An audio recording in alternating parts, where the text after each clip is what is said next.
업장 소멸 행복 수원 성취 주제가 전부 다 같은 것이에요.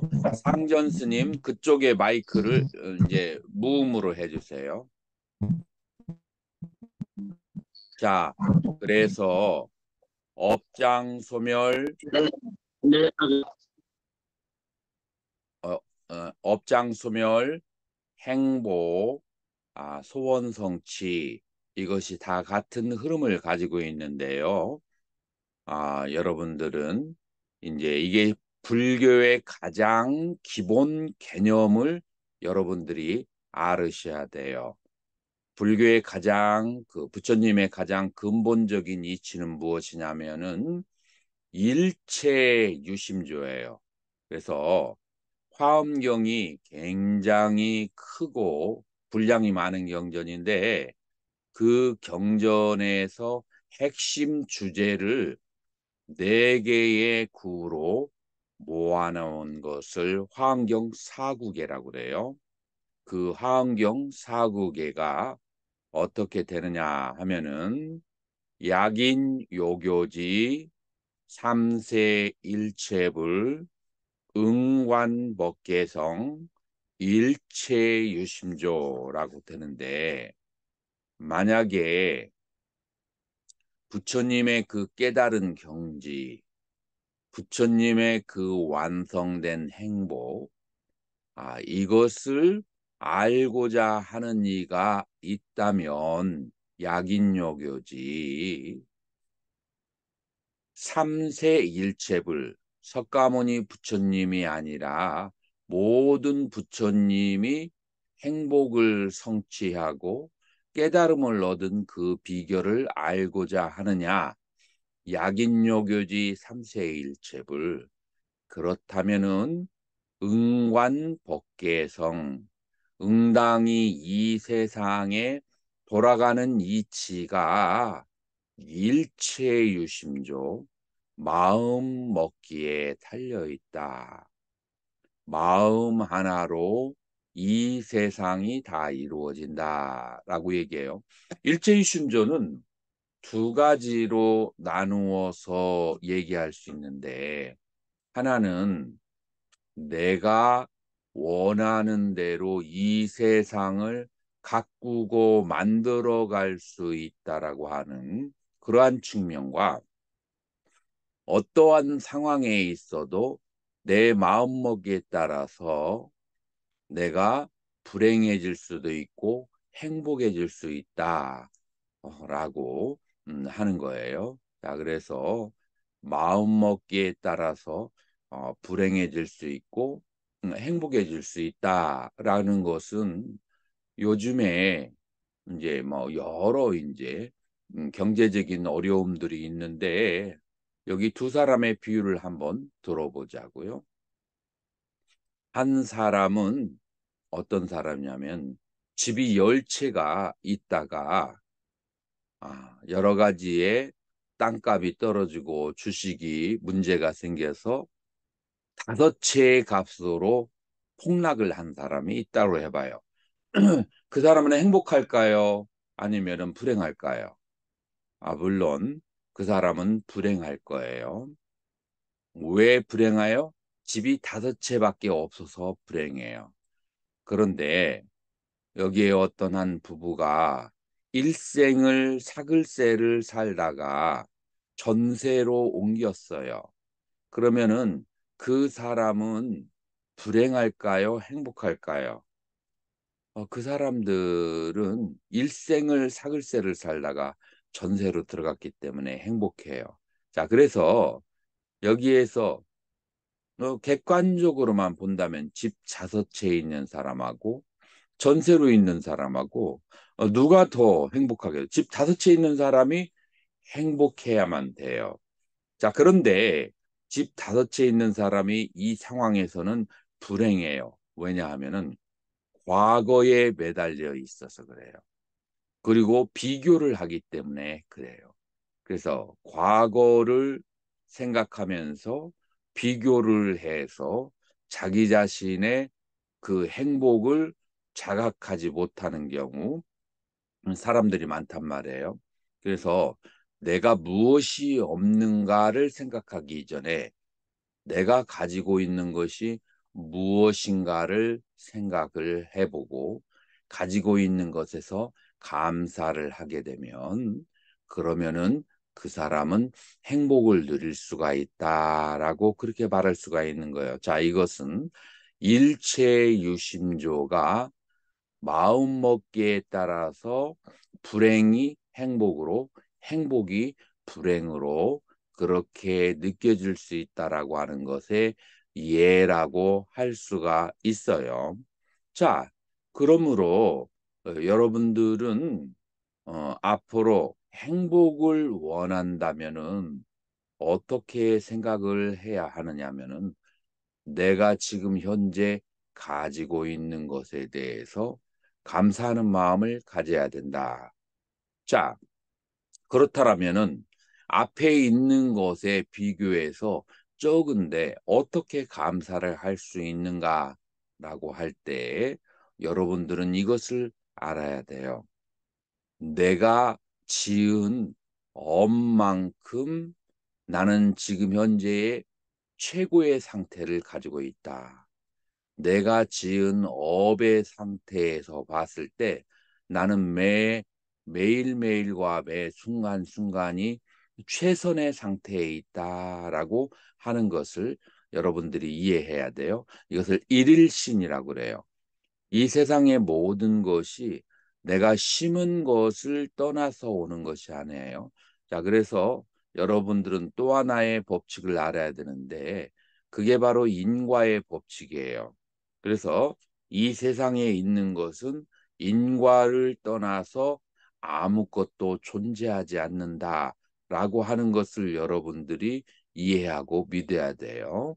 자, 그래서 첫 번째 여러분들이 불교에 입문했을 때 알아야 될 것은 일체유심조고 두 번째가 무엇이냐면은 인과의 법칙이다라고 하는 거예요. 그래서 인과의 법칙에 의해서 나의 지금 현재의 상태가 음, 혹은 부유하고 가난하지만 내가 지은 업에서는 지금 최고의 상태에 내가 존재하고 있다. 자, 그러니 이제 감사하는 마음을 가져야만 된다라고 할 수 있어요. 자, 이게 일체유심조를 인신론적인 입장에서 마음먹기에 따라서 불행과 행복이 바뀌어진다라고 하는 측면에서 일체유심조라고 그렇게 말할 수가 있어요.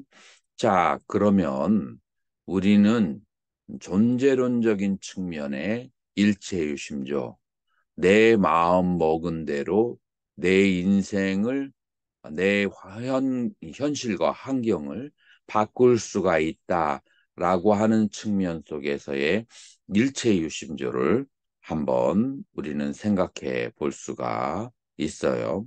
그 일체유심조는 우리가 어떻게 이해해야 되는가 하면은 이것도 역시 인과의 법칙에 의존해서 일어난다라고 할 수가 있어요.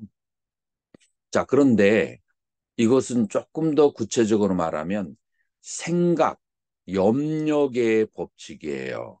이 세상에 있어서는 내가 생각을 한 것이 그것이 굳은 믿음이 되었을 때 그것이 몸과 행위의 실천으로 바뀌게 되는 거예요.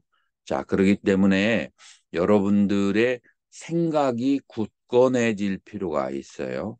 그 생각을 굳건해지게 하는 것을 뭐라고 하느냐 하면은 불교에서 대승불교에서는 서원이라고 그렇게 얘기해요. 그래서 첫 번째 여러분들은 무엇을 세워야 되느냐? 서원을 세워야 돼요. 자, 그렇게 해서 여러분들은 보현보살의 10대 서원 그런 것들은 여러분들에게 너무 멀게 느껴질 수도 있어요. 그래서 여러분들은 새해가 되었을 때 새해가 되기 전에 세 가지 내지 10가지 서원을 여러분들은 부처님 앞에서 생각하고 서원을 세워야 된다라고 말할 수가 있어요. 자, 그렇게 해서 여러분들이 부처님 앞에 서원을 세우고 그 다음에 여러분들이 해야 될 것은 무엇인가 하면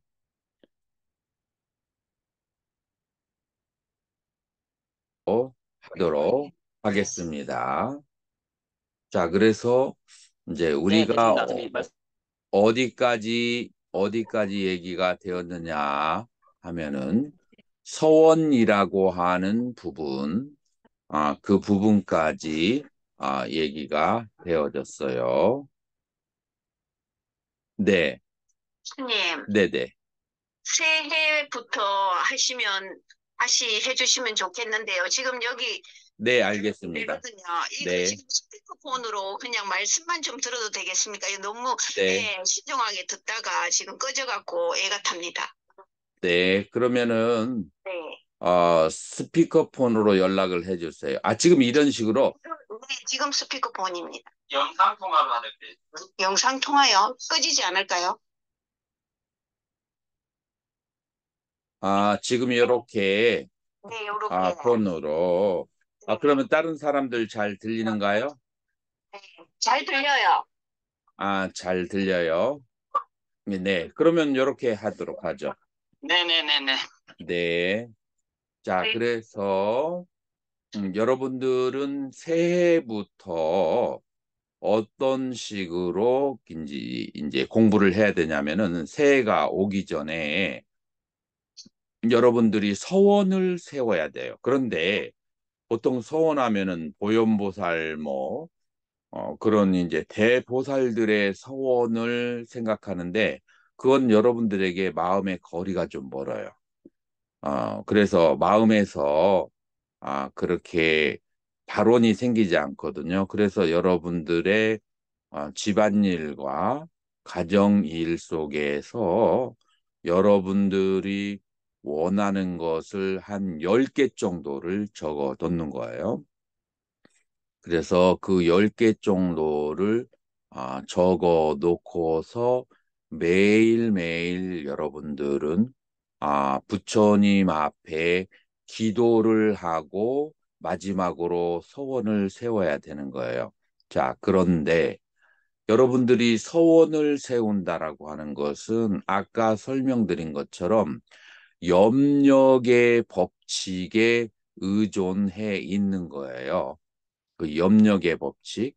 염력의 법칙이라고 하는 것은 계속해서 생각을 하고 그 생각이 굳어지면 그 생각에 의해서 나의 현실이 발생하는 것을 염력의 법칙이라고 그래요. 그 생각이 믿음으로 바뀌게 되면 나의 말과 행동이 바뀌게 되고 나의 말과 행동으로 여러 가지 행위를 업을 닦으면은 그러면은 바로 내가 원하는 일이 성취가 되는 거예요. 이 세계라고 하는 것은 그런 의미에서 생각에 의해서 이루어진 세계다. 생각에 의해서 투사된 세계다. 라고 할 수가 있어요. 그래서 첫 번째 걸음이 바로 서원이다. 어, 산스크리트어는 아디스타나 서원이라고 하거든요. 자, 그러면 그 서원을 세우고 나서 반드시 하루도 빠지지 않고 매일매일 기도를 같은 시간에 그렇게 하는 것이 좋아요. 자, 그 서원이 그냥 잡념이 아니고 내가 원하는 꿈을 이루는 쪽으로 바뀌어지려고 하면 단순히 서원을 세운 것만 가지고는 안 되고 두 번째로 공양을 부처님에게 올려야 돼요. 그래서 여러분들이 만약에 집에서 기도를 하시려면 불전함을 놓고서 그것을 기도를 할 때 천수경을 하시기 전에 불전을 놓아야 돼요. 이것은 무슨 원리에서 이루어진 거냐 하면은 여러분들이 밭에 나가서 수확을 거두려고 할 때 뭐 여러 가지 노력을 많이 하죠. 근데 결정적으로 만약에 씨앗을 심지 않으면 그러면은 그 씨앗이 100배, 1000배로 불어나지가 않거든요. 이게 이제 물질 세계의 법칙이에요.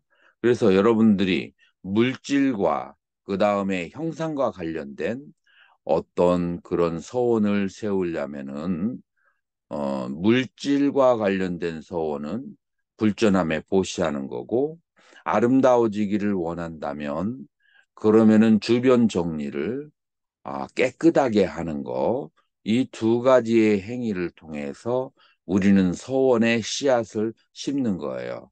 자, 그래서 어, 이제 물질보시, 그 다음에 무예시, 그러니까 몸으로 여러 봉사를 하는 것을 무예시라고 그래요. 그래서 물질보시와 무예시라고 하는 두 가지를 통해서 하나는 물질로서의 과보, 또 다른 하나는 형태로서의 미추 그런 것으로 해서 과보를 받게 된다라고 그렇게 말할 수가 있어요. 자, 그래서 이제 자기가 씨앗을 뿌리는 대로 그 결과를 거두게 되죠. 자, 그래서 여러분들이 기도를 천수경을 하시고 그 다음에 여러분들이 천수경을 하기 전에 여러분들이 부처님 앞에 보시를 해야 되고 그 다음에 이 기도를 하고 난 다음에 반드시 그것을 중생들을 위해서 회향을 해야 돼요. 자, 그런 의미에서 우리는 이제 백일 기도를 혹은 끊어 해가면서 백일 기도를 회향을 하는데 그 회향이 어떤 식이냐면 여러분들이 그 불전을 모은 것을 그것을 사찰이나 혹은 어려운 사람을 위해서 그것을 보시를 하면서 회향을 하게 되는 것이죠. 자, 그래서 서원을 세우는데 몇 가지 원칙을 여러분들이 말씀드렸는데 여러분들이 진정으로 원하는 것이 무엇인지를 알아야 되고 그거를 10가지 정도를 없으면 3가지라도 써야 돼요. 그것을 여러분들이 기록을 하셔야 되고 그다음에 그것이 진짜 하나의 생명력이 있게 하려면은 불전에 보시를 해야 되고 매일매일 기도를 하면서 그 다음에 100일 정도가 되면은 그것을 회향을 해야만 된다. 그래서 기도와 그 다음에 보시와 서원과 해양 이런 것들로서 여러분들의 그 서원을 이루어질 수 있다라고 할 수 있어요. 업장 소멸이 되어야만이 여러분들의 원하는 것이 잘 이루어져요. 자, 예를 들어서 여러분 밭에다가 씨를 뿌렸는데 땅이 딱딱하거나 돌들이 많거나 하면은 상대적으로 그 곡식들이 잘 여물지를 못하죠. 잘 크지도 못하고. 자, 그래서 업장 소멸은 땅을 깊이 파서 부드럽게 하는 것으로 비유를 할 수가 있어요. 그래서 땅을 깊이 파서 부드럽게 하는 작업을 그거를 업장 소멸이라고 그렇게 해요. 그러면은 업장 소멸은 어떻게 하는가? 고행을 통해서 업장 소멸을 하는 거예요. 여러분들이 편안한 상태로는 절대로 업장이 소멸되지 않아요. 물론 그냥 무조건 고통스럽다고 해서 업장 소멸은 아니에요. 부처님을 염하면서 고행을 할 때 업장소멸이 돼요. 하나는 멀리 있는 절에 왔다 갔다 하는 부처님의 명호를 외우면서 멀리 왔다 갔다 하는 것도 그것도 업장소멸이고 두 번째로는 여러분들이 기도를 할 때 절을 108배씩은 최소한 해야 돼요. 그걸 하지 않고서 업장 소멸을 한다고 기대할 수가 없어요. 만약에 업장 소멸을 더 빨리 하고 싶으면 500배, 1000배 이런 식으로. 그러나 기본적으로 108배 정도의 업장소멸을 하도록 기도를 하고, 그 다음에 신묘장구 대다라니를 108독을 한다든지. 자, 이런 것들이 업장소멸인데, 만약에 신묘장구를 하실 때는 반드시 편안하게 앉지 않고 무릎을 꿇고서 해야, 그래야 업장소멸이 더 효과가 있다라고 그렇게 말할 수가 있어요. 자, 그러면 자, 서원이 잘 실천되기 위해서는 우리가 무엇이 필요하다고요? 업장을 소멸하는 것이 필요하다. 업장을 왜 소멸해야 되는가? 그것은 밭에 씨를 뿌리기 전에 밭을 땅을 뒤집고 땅을 부드럽게 하는 것과 같다. 그래야만이 여러분들이 서원을 세운 것이 그 서원의 열매가 쑥쑥 자라서 결과와 과보로 이루어진다라고 그렇게 말할 수가 있는 거예요. 자, 그런데 여러분들이 업장 소멸을 하기 위해서는 약간의 부처님을 염하면서 약간의 고행을 해야 되는데, 그 고행을 하는 대표적인 것으로 108배 이상의 절을 하는 거와 멀리 있는 사찰에 오면서 부처를 염하는 거와, 그리고 신묘장구를 108독 한다든지 하는 것들이, 신묘장구를 할 때는 반드시 무릎을 꿇고 이런 것들이 업장 소멸하고 연결될 수 있다. 그러면 업장 소멸을 매일 해야 되지만 언제 하는 것이 좋은가? 연말에 하는 것이 좋아요. 연말에 해서 업장 소멸을 하는데, 이제 10월은 상달이라고 하죠. 왜 상달이라고 하냐면은 개천절이 있잖아요. 하늘이 열리는. 자, 그렇기 때문에 업장 소멸이 더 빨리 된다. 자, 그래서 10월, 물론 음력을 말하는 거예요. 음력 10월. 10월, 11월 달에는 여러분들이 업장 수멸을 하고 새해 오기 전에 소원을 그렇게 바라고, 이렇게 하면서 여러분들이 불자로서의 체계적이고 계획적이면서 마음도 편안하고 행복해지고 업장도 소멸하면서 소원을 성취할 수 있는 그런 불자가 되기를 축원드립니다. 자, 지금까지 그 업장 소멸을 통해서 소원을 이루고 행복해지는 법에 대해서 말씀드렸는데, 질문 있으신 분은 질문해 주시기 바랍니다. 좀 크게 들리실 것 같아요. 무릎이 안 좋으면 선생님, 무릎이 안 좋으면 어떻게 해요? 뭐 할 때? 절할 때. 절할 때. 신묘장구 대단하니. 네, 음, 신묘장구 대단하니도 무릎 꿇고 하면은 그 무릎이 안 좋은데 음, 무릎을 올바르게 꿇으면 무릎이 좋아지게 돼 있어요. 괜찮아. 빠르게 그 무릎을 올바르게 꿇는 법이 있으니까 그거 상전 스님에게 가르쳐 달라고 하세요. 무릎을 바르게 꿇으면 오히려 여러분들이 이렇게 가부좌하고 앉으면 무릎이 안 좋은 사람, 무릎이 안 좋은 경우는 골반과 고관절이 틀어져서 그런데, 그런 사람들이 가부좌하면 골반과 고관절 더 틀어지고 무릎이 더 안 좋아요. 근데 무릎을 이렇게 꿇으면은 골반과 고관절이 제자리에 들어가게 되거든요. 자, 그러면서 이제 물론 연세가 드신 분은 빠르게는 안 되지만 좀씩 좀씩 늘려가면서 그렇게 하시면 돼요. 음.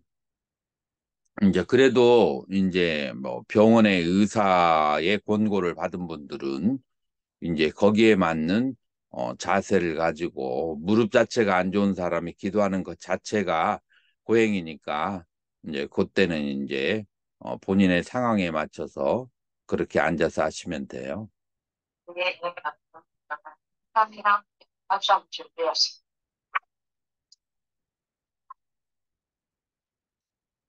그런 질문 해보세요. 그 당시에 방생을 해도 좋습니까, 스님? 방생도 바로 뭐라고 할까 씨앗을 심는 서원 중에 하나고 그 다음에 올바른 보시 중에 하나가 되는 거죠. 자, 그런데 이 방생도 잘 생각하셔야 돼요. 이미 잡아놓은 거 뭐라고 할까 그냥 형식적으로 하는 방생이 아니고 정말로 생명들에게 도움이 되는 그런 방생을 잘 연구를 하세요. 그걸 어떻게 아유, 어렵고 괴롭고 고통스러운 사람들 도와주는 거, 생명들 도와주는 게 방생이에요.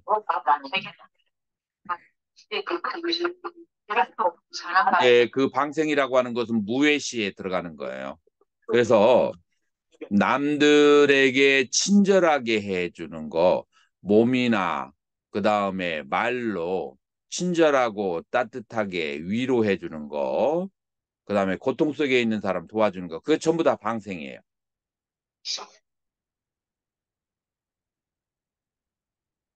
자, 또 다른 질문 있나요? 정혜도 보살님 질문 있습니다.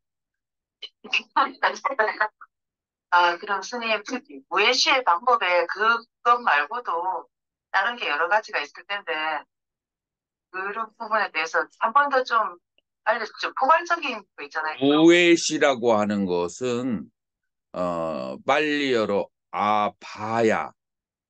바야가 두려움이에요.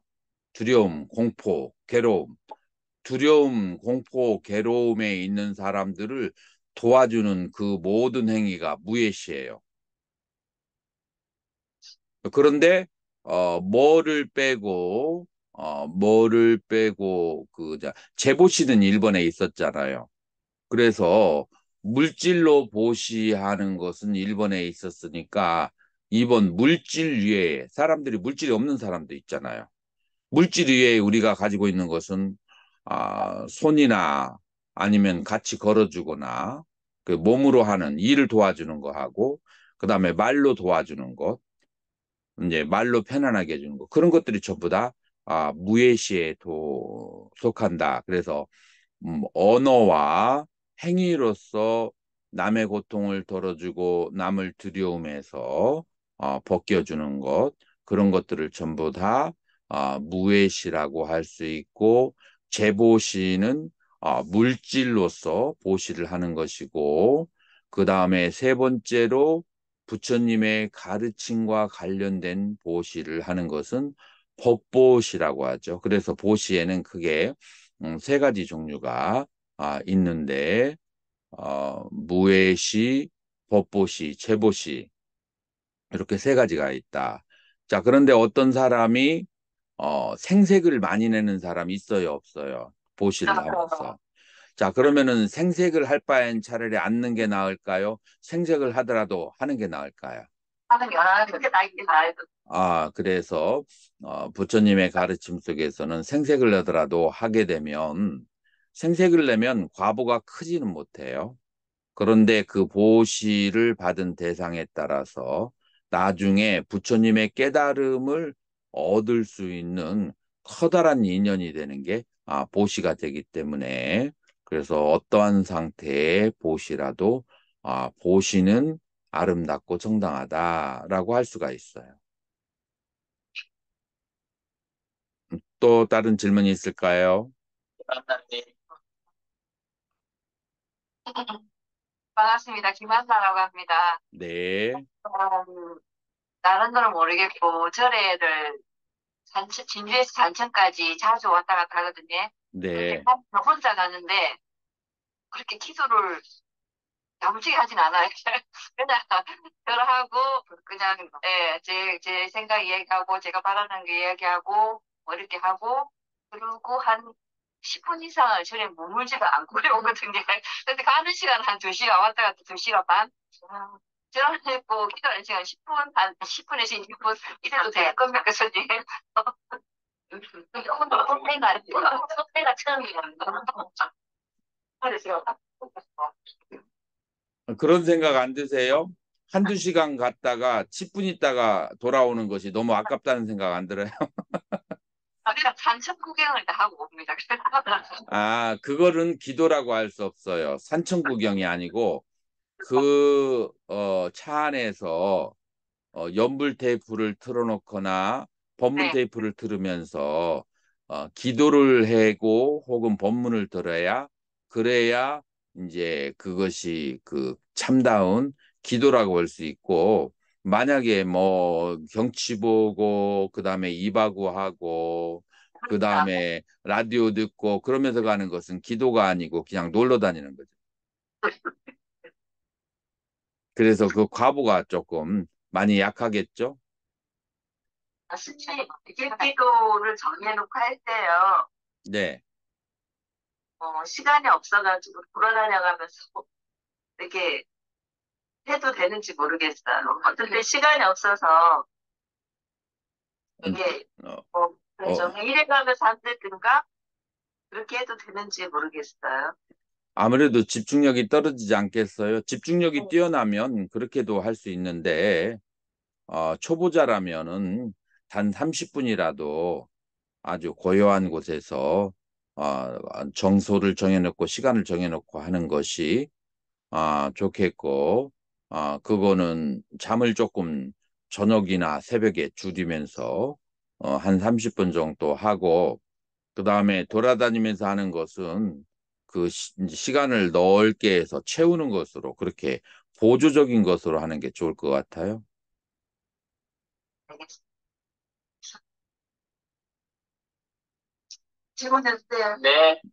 안녕하세요. 대구에서 온 윤영이라고 합니다. 네, 안녕하세요. 다름이 아니라 조금 심오한 질문인데요. 어, 저희 엄마가 돌아가신 지 오래된 한 10년이 넘었는데 예를 들어서 제가 엄마가 그립다면 제가 죽었을 때 그 후에 엄마를 만날 수 있을까요? 한국에 만날 수 있을까요? 아, 궁금합니다. 그러니까 본질은 어머님을 보고 싶어요? 네, 음, 자, 그러면은 어머님의 본질이 무엇인지를 알아야 돼요. 자, 어머님의 그 본질은 그거는 무엇이라고 하느냐면은 불성이라고 해요. 모든 중생에게는 본질이 불성인데 그 불성이 뭐냐면은 공성이에요. 자, 보살님, 내가 전생에 호랑이였어요. 금생에는 사람이고, 그 다음에 내생에는 독수리가 되었다. 그러면 나의 본 모습은 뭐겠어요? 대답해 보세요. 호랑이. 금생에는 사람인데, 예. 내생에는 독수리인데, 나의 본래 모습이 뭐예요? 본래 모습은 호랑이도 사람도 아니, 독수리도 아니죠. 그게 바로 내 본래 모습이고 그걸 공성이라고 그래. 그 공성을 보게 되면은 보살님은 그 보살님의 어머님과 아주 따뜻하게 같이 있을 수 있어요. 보살님의 어머님의 본질을 보는 거야. 이해가 됐어요? 어려워요. 어려워요? 네, 그러면 계속 본문을 들어서 이해를 하도록 해야죠. 네. 장 교수님. 네, 또 다른 질문. 감사.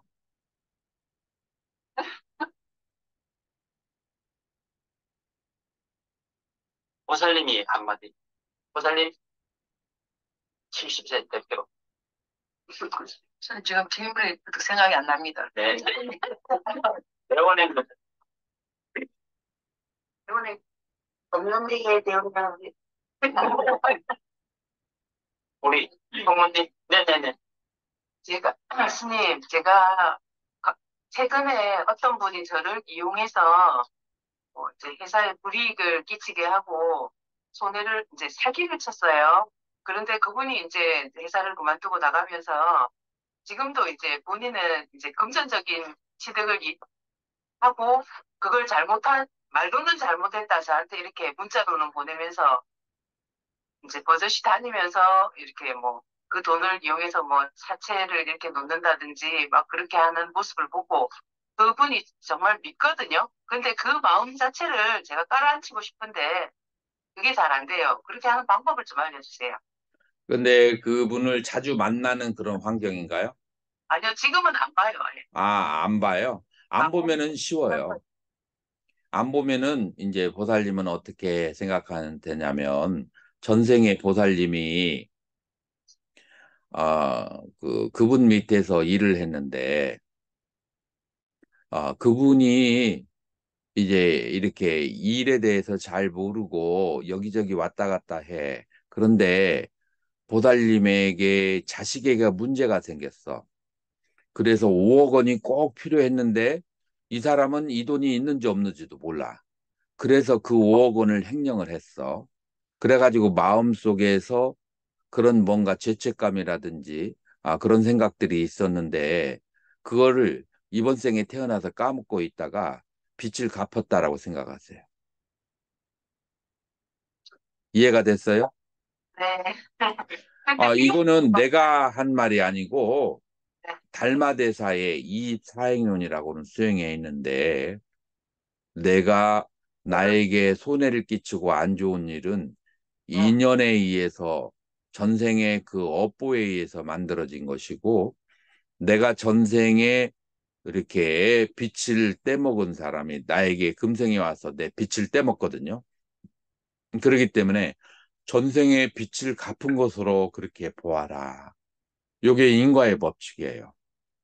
과거에 살았을 때 사람에게 도와준 것도 있겠지만 남에게 손해를 보게 하고 해를 끼친 것도 있겠어요, 없겠어요?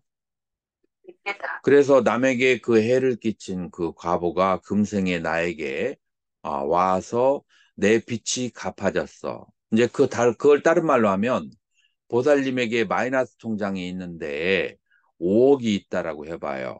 그런데 오늘 마이너스 통장에 3억의 빚을 갚았어. 그러면은 괴로워해야 돼요? 기뻐해야 돼요? 해야 되죠. 기뻐해야죠. 그러니까 그 빚 갚았으니까 그 사람을 생각하면서 기뻐해야 돼요? 슬퍼해야 돼요? 전생에 갚았으니까 오늘 한턱 내야겠네. 보험사에서. 오늘 막 파티를 해야겠네. 빚 갚았으니까. 감사합니다. 선생님, 네. 제가 편전 시다는 게 어떻습니까? 네.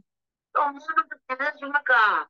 예, 이제 푹 쉬었더니 과로에서 생긴 아이고, 건데 빨리 저번 주 공부해주세요. 일요일부터 월요일, 화, 수, 목 계속 강의하러 서울로, 그 다음에 김포로, 마곡사로, 그 다음에 조계사로 계속 어, 5일을 계속 연달아서 그렇게 했더니 진짜 주십시오. 예, 이번 주만 그렇게 스케줄이 그렇게 잡혔어요. 항상 그러진 않아요.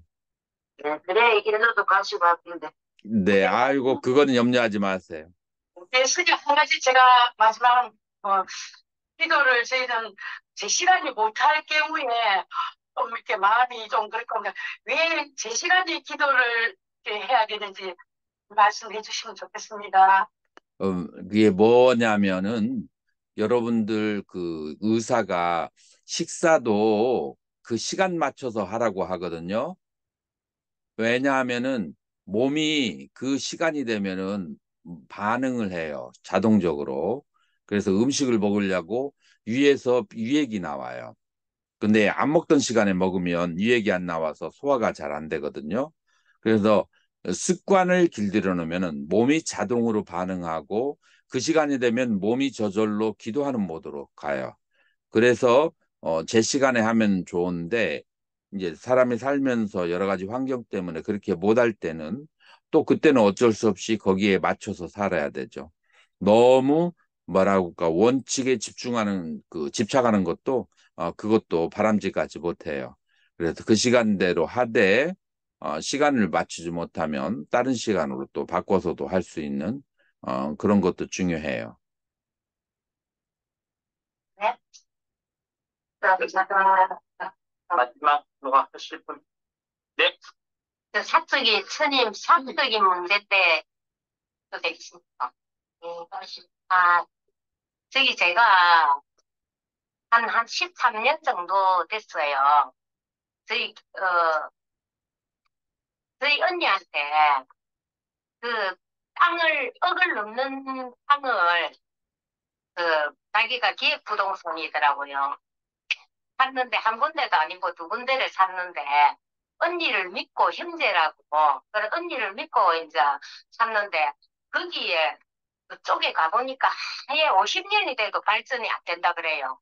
지금 지금도 2년 전에 제가 던져놓고 갔는데 근데 언니하고 이제 의질 소통이 안 돼가지고 자기는 몰랐다. 나는 나도 거기 근무를 했기 때문에 그렇게 니인데 말했다. 거기 뭐 프로젝트가 2000세대 들어온다 하고 뭐 그렇게 이제 굉장히 뭐 용도 변경도 된다 하고 거짓말 제가 지금 보니까 다 거짓말이에요. 그래 거기 가서 뛰보니까 그거는 나와 있어요. 그 지적도 하고. 근데 그래서 지금까지 십몇 년 동안 부모 대사도 제가 안 가고 정말 그 보기가 싫은 거예요. 그 동생한테 형제한테 이래도 되는가? 그래 언니하고 안 보고 살까 싶어서 그래 제가 업이다 생각하고 지금까지 살고 있는데 형님 그 해결 방법이 있겠습니까? 음, 그래서 그 명의가 누구 앞으로 돼 있어요? 네 명이 언니 앞으로 된 건 아니네요. 네네 그러면은 크게 사기친 건 아니네요. 몇만 원짜리 5만 원 정도? 뭐 크게 사기친 건 아니고 어떤 사람이 땅값이 100% 오르고 내리는 것을 짐작할 수 있는 사람이 있다면 그렇다면은 그 사람 떼부자 되지. 누가 가난한 사람이 있겠어요? 아니 십몇 년이 지났는데도 지금 그쪽에 가니까 2년 전에 가니까 여기는 50년이 지나도 발전이 안 되는 곳이라고 그렇게 했는데 또 광양 쪽에 또 해가 부모가 재산을 줬는데 저희는 동생한테 주고 안 받겠다. 그랬는데 동생이 이제 그 재산을 팔고 누나 고맙다고 또 4, 5천을 줬어요. 옷이나 사 입으라고. 보살님, 그래서 보살님이 내가 그거를 또 그 언니가 지가 나는 엄마 부모 돌아가신 돈은 못 받겠다. 그러니까 그걸 갖고 그러면은 나중에 우리 자식한테 주든 어떻게 하려고 거기 언니가 네가 그러면 거기 또 땅을 사라 이래갖고 또 거기 또 투자를 해줬거든요. 나는 자기 알았어요. 자, 그래서 보살님이 전생에 언니한테 그렇게 했기 때문에 그 과보를 받는 것이다.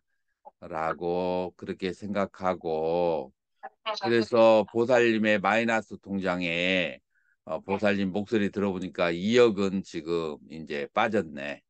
그러니까 오늘 축하 파티도 하고 보시도 많이 하고 그러세요. 마이너스 통장 갚았으니까. 자, 그러면 이것으로 오늘 법회를 마치도록 하겠습니다. 상전 스님, 마지막 질문인데요. 지금 내 그 건강 상태가 저기 하니까 상전 스님, 감사합니다, 주님. 상전 스님, 네네. 그거 어떻게 하기로 했어요? 뭐요? 그 온라인으로 그 저 뭐시냐, 저기 성지순례 가는 사람들 저기 하는 거. 그거는 아직 뭐 말들을 안 했는데 오늘 지금 멤버들이 몇 명 안 왔거든요. 그냥 시합에서 온라인 거기 한번 이따가 그만 올려볼까요? 아니면 그냥 그건 개별적으로 올리더라도 내가 이제 올리면 되는데 네네 한번 스님이 공지를 한번 올려주다가 시간 되실 때 그러면 올렸잖아. 아, 예, 예, 예. 그걸 구매한 한 1시쯤에 살짝 해볼까요? 그러면 1시로 저기 할까? 1시 반이나. 음, 네네네. 1시 반으로? 네네. 지금 우리 기대사가 있어가지고요. 여기 지금 어, 제가 알았어요. 스님이 그거는 그만 주최하는 걸로 제가 알겠습니다. 음, 알아듣고요.